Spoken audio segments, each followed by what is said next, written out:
বিপ্লব ভাই সহ সকল নেতৃবৃন্দকে শুভেচ্ছা জানাচ্ছি।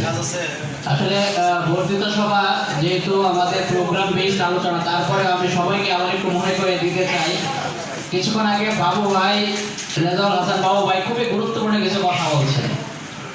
এই কথাগুলো যদি আমরা সবাই একটু মাথায় নেই, ফেসবুকে কেউ অন্তত রাজাকার বলে কেউ কাউকে গালি দেওয়ার সুযোগ পাবে না। আমি আজকে সকালে এটা জাস্ট একটু শেয়ারিং করা উচিত বলে আমার মনে হচ্ছে।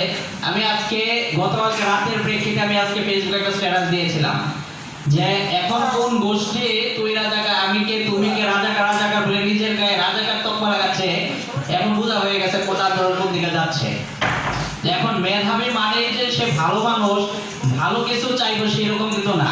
তো সেটা কিন্তু এখন পরিষ্কার হয়ে গেছে। আমরা আমাদের গতকালকে রাতে যখন আফজাল বাবু ভাই তারা এবং সাতশো ভাই সহ যারা গিয়েছিল শাহবাগে, তখন আমি সেই প্রোগ্রামটা সরাসরি দেখছিলাম। তো আফজাল বাবু ভাইয়ের যে বক্তব্য, মানে যে তীক্ষ্ণ ভাষায় উনি সবাইকে বলেছেন যে এখানে এখন আর কোটা আন্দোলন বা কোটা সংস্কার এইসবের বিষয় বিদ্যমান নাই, এখানে এখন মুক্তিযুদ্ধের পক্ষে বিপক্ষে চলে গেছে বিষয়। তো আমাদের অনুরোধ আমি সবাইকে জানাবো যে আমরা যেন আমাদের সবার পক্ষ থেকে আমাদের সামাজিক যোগাযোগ মাধ্যম সহ আমাদের আড্ডার স্থল, চায়ের দোকান সবখানে যেন আমরা এই মেসেজটা দিতে পারি যে এখন আর এই রাজাকার বলে আর মুক্তিযুদ্ধ এখানে যে তফাৎটা তারা সৃষ্টি করে ফেলছে অলরেডি, এই বিষয়টা ক্লিয়ার হয়ে গেছে।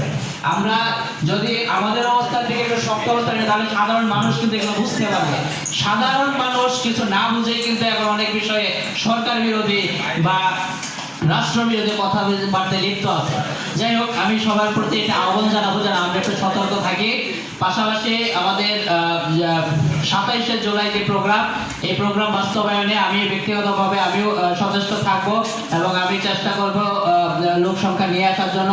পাশাপাশি আমি যেহেতু আইনজীবী, আমাদের অনেক আইনজীবীরাই রাজনীতিতে আছেন, আমি তাদেরকেও এই প্রোগ্রামটাতে অ্যাটেন্ড করানোর জন্য আমি তাদেরকে নিয়ে আসবো। ধন্যবাদ সবাইকে। জয় বাংলা, জয় বঙ্গবন্ধু।